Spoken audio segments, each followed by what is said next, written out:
was dream. It was dream. Love you! Love you, sir.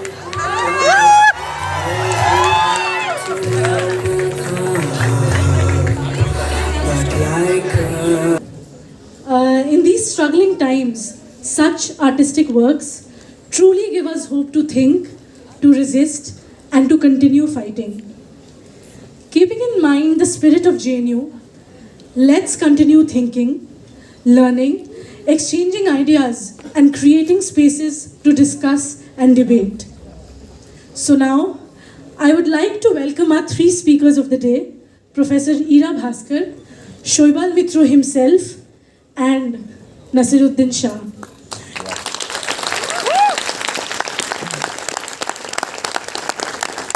I would also like to mention that Ratna Pathak ma'am has arrived too, with whom you all will be interacting in the next session. So welcome again everyone. Thank you for being here. Thank you, Vasudha. Yeah. Okay. We've already met Saibal Mitra, the director of the film, this wonderful film. And Nasir Saab is here, who needs no introduction to this audience. But I, as a young person in college and as a member of the Film Society, we began my sort of film studies career, as it were, with Nasir Saab and his early films of the 70s. And we had the privilege, I was telling him outside, of having him with us at Lady Shri Ram College for a discussion on Nishant, Manthan and Bhumika in 1977, in October 1977. So that was wonderful, and I'm sure, so this is a little fan moment from my side for Nasir Saab. Of course, he's been, I mean, what can I say, you know, he's a Padma Shri, a Padma Bhushan awardee. He's won all these national awards and Filmfare awards and various kinds of awards all over the world.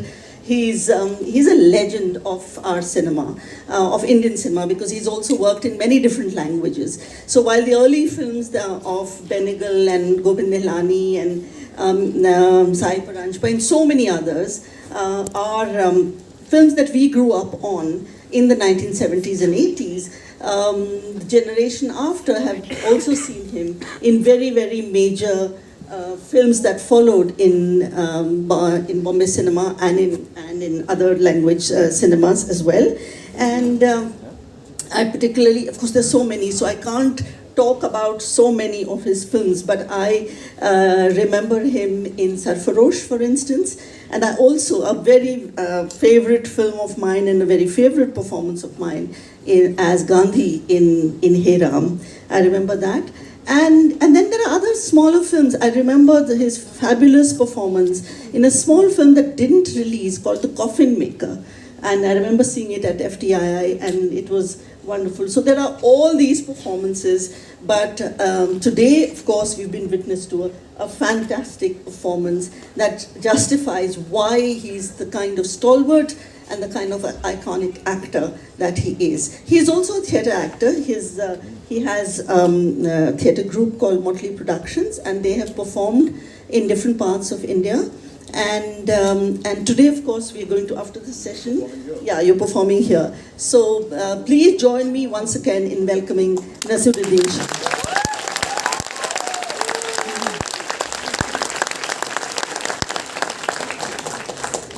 So I'd like to begin the conversation by welcoming Saibal Mitra once again to this audience.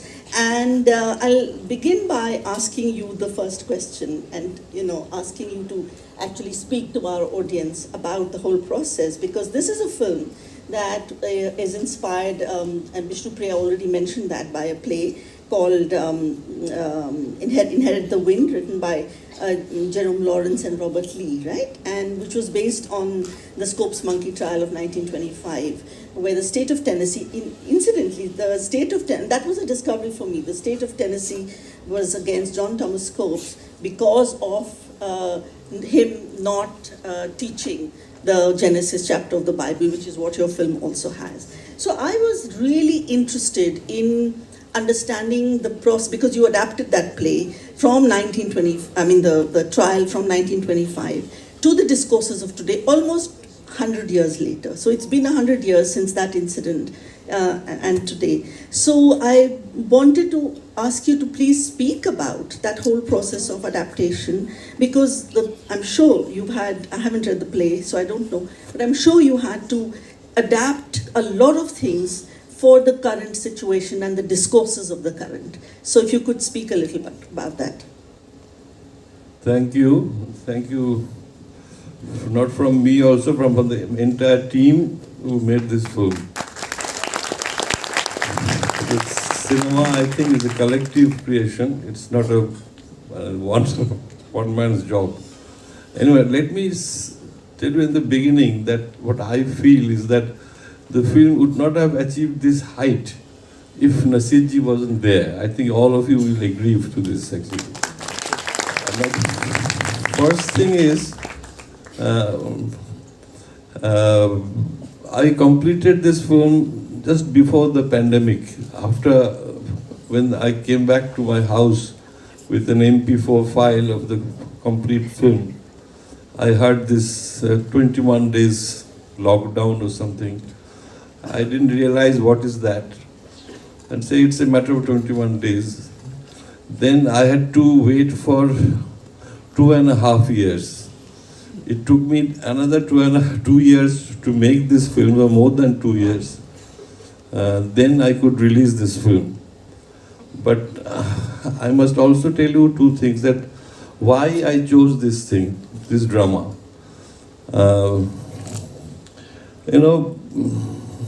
I am a kind of a person or filmmaker who always tries to react to my immediate surroundings, my country, my countrymen.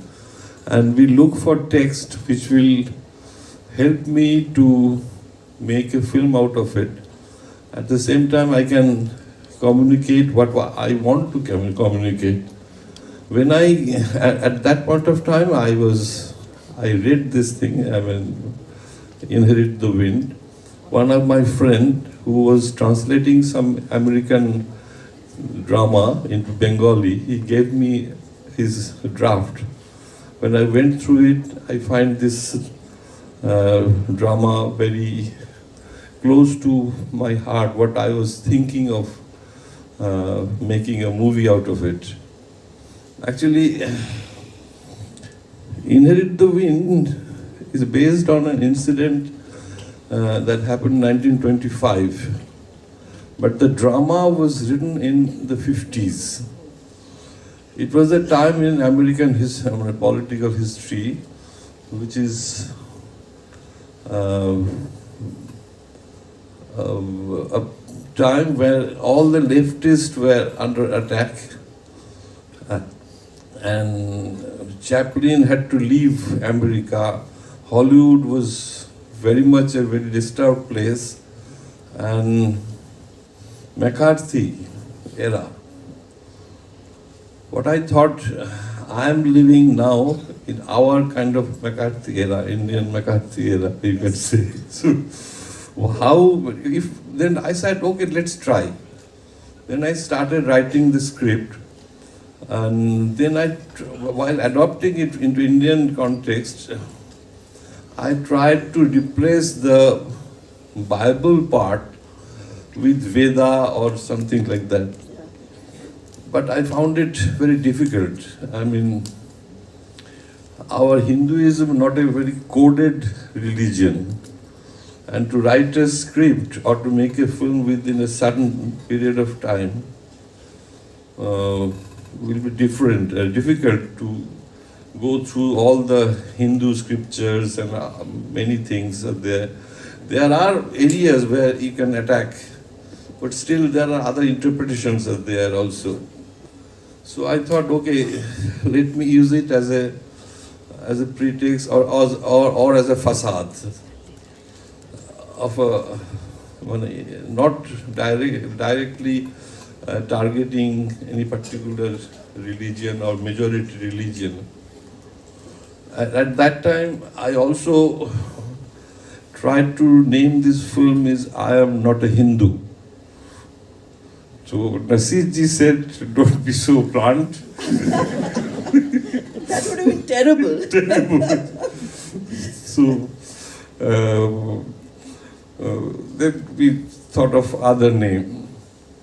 And regarding Naseerji, it is because of my wife Sudeshna who suggested to approach Naseerji. Naseerji never knew me.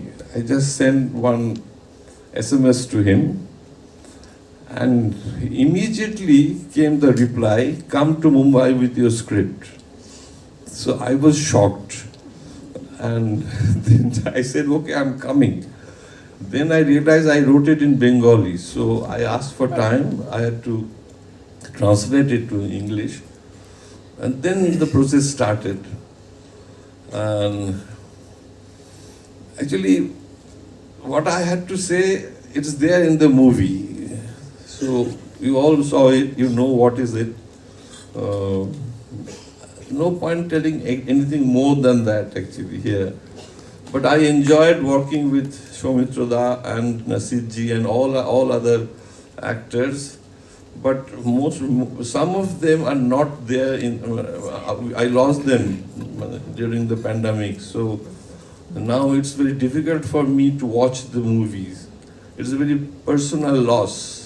One of the people who are not with me, Jagannath Guha, Soumitra and other people are not there. So it gives me a pain. So I don't watch the movie. It's there, and I know whenever the movie was screened, people enjoyed it. People text me, said it's a good movie, everything. I released it all over India. Web series, and the producer was accused of blasphemy. And so, were you afraid about such kinds of to both of you?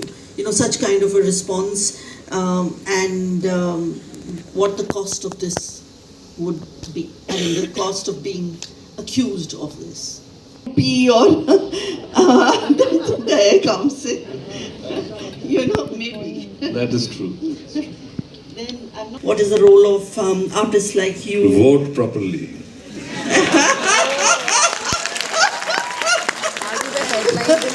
Only will vote you have There's too much talk of broader issues about changing the world and so on. I think instead of that, we should all just attempt to do what we can. Yeah.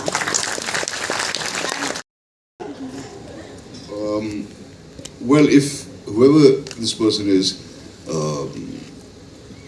don't ever question the decision. Because if you do, you're going to get discouraged. First of all, you've got to be sure that you want to do this. You've got to be sure that if you were told you were never to act in your life, you would rather die. And if the answer is yes, then only choose to become an actor. Because it's a lonely and heartbreaking road, but it's also the greatest fun. So if you want to be an actor, prepare yourself for it and don't believe that God will be kind to me someday.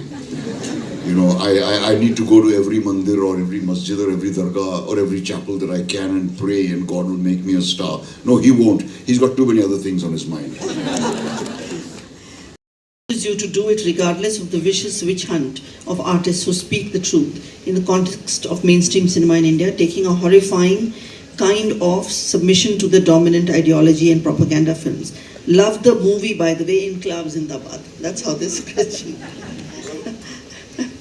No, the answer is no. I don't feel any anxiety. I feel a sense of responsibility toward films which I believe are stating something that should be stated and which people are not very vocal about. I think that any actor, irrespective of what religion he belongs to, would face flack from a certain section in any case. Yeah. And my being a Muslim in the film industry, I don't think is in any way an anomaly. because if you just go by the contribution of Muslims to the film industry, it's quite incredibly high.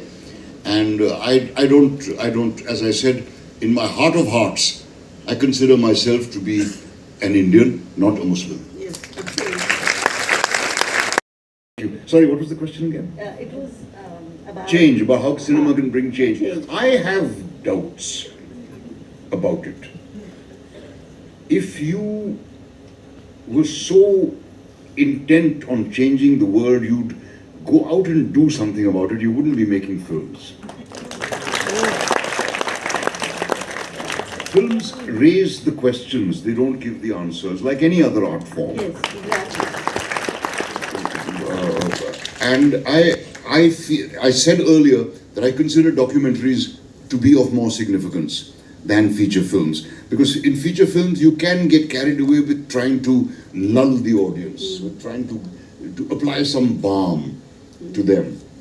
I don't think there can be a successful film which is also a disturbing one. I don't think that it can be, because the audience doesn't pay all that money for the popcorn to get disturbed. You know, they go there to have a jolly good time, and unfortunately that has become the norm.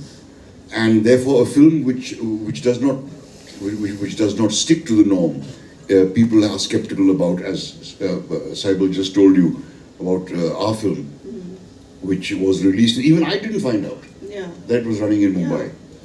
And recently there's another very nice film called Faraz, which is also talks about the right things, which has also hardly been seen. The trouble with documentaries is people shy away. And people shy away, I suspect, because of the films division documentaries that used to come on. I don't know if you people are familiar with those, but in Arch, oh my goodness. The films division logo had to appear, and there would be a mass exodus out of the hall. You know, to go to the loo or to smoke a cigarette or drink chai or something. And therefore documentaries are associated with boring stuff. Visuals of leaders walking around cutting ribbons. And people don't realize that documentary cinema is the only kind of cinema which can capture life as it is. And therefore, I think that more heed should be paid to those who aspire to make films, to make documentaries. But this is also a question that's never asked about literature, painting, or even, you know, that should be an agent of change. But film, yes, filmmakers always ask this question. Right, I think because film is such a visceral kind of experience. And mass. And a mass experience, which I'm afraid it's going to cease to be in 10 years' time. I have been predicting the disappearance of cinema halls completely. It will happen, it's already on its way. And maybe film will then become a solitary experience, not a collective one as it used to be. Hopefully that won't happen to the theatre. But Pathan has, it was very collective. I mean, if you watch it in a single screen, or even one of those new revised versions, people dancing and singing on the... Yeah, I think a lot of it has to do with the kind of sympathy Shah Rukh Khan commands. Especially now, post the, all the trouble that... Exactly, yeah. And I must say he conducted himself in a very dignified manner. He was very... I haven't seen Pathan. I don't think I'll see it. Me too. Because there's really nothing in the promos which makes me feel, wow, I got to see this. Whereas there is several other movies where I do feel that way. But except that Shah Rukh has a presence, and the narrative, the narrative of his subjugation comes through quite well. And the clever thing that he's done is not identified the character as belonging to a particular religion. And that was the smartest thing. And I'm sure it's a great time pass or whatever. But I don't often see film for time pass. Backstage. My mother used to do a lot of Gujarati plays while I was growing up when I was a child. So I hated the plays that she did, but I loved being in the theatre. So I stayed in the green rooms, hung around there all the time. saw the stage being set up, the lights being set up, the rehearsal process, everything. I mean, I was there around the theatre all the time, which was wonderful in many ways, but I don't think I ever felt the magic of theatre in the way that people who are not used to seeing it from the other side do. There was nothing about it that was a complete mystery in that sense. I couldn't get blown away by what I was seeing. Also, the plays that I was seeing were not the ones that I could get blown away by, of course. But I realized that in a way got in the way for a while, until I saw the work of Satyadev Dubey. Now that was the kind of work that actually blew me away, because it was a theatre which was not dependent, like Nasir said earlier, on the paraphernalia of the big stage, the creation of illusion. It was a theatre of ideas. It was a theatre of relationships and people. It was a theatre of trying to understand what was happening around us. I thought that is the kind of theatre that I'd like to do. Of course, I was very young and I didn't know how to go about it. In fact, for a while, everyone told me that, oh, you're an actress's daughter, so you will also become an actress. And I swore to myself that that is something that I will never do. I will never be an actress. Fortunately, I did become an actress because it has given me great pleasure. But I have to say it took me a long time to get around to that. We both met while we were doing a play together. And at that time, there were a few actors from the NSD. Nasir had just finished his course at the NSD and been to the Film Institute and then come to Mumbai. And I could see the difference that trained actors like him or Rajendra Jaspal or Om Puri, I could see the difference between what they were doing and what I was trying to do. And I could see the huge gap. And so I realized that I must get educated, I must get trained. And the only place for that kind of work in those days was the National School of Drama. So I decided to go there, which was a very wise thing, because I was there when B.V. Karanth was there. And this was a very interesting phase because Karanji changed the whole pattern.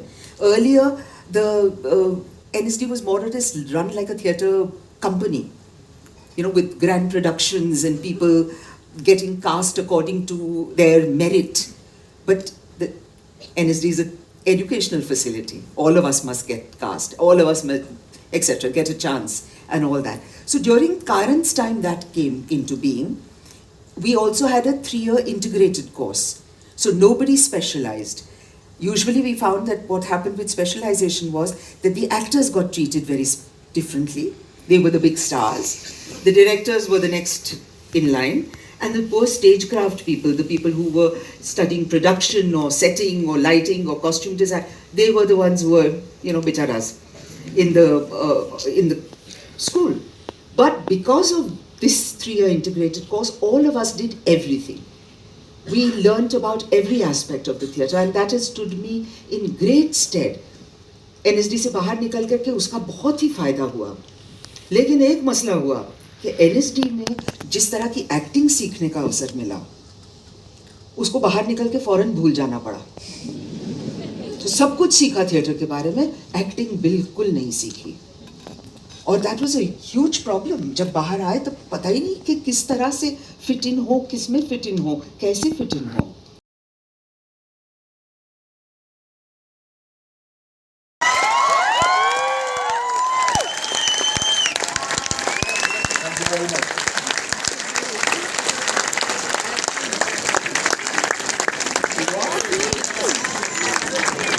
He'll be back. Talk.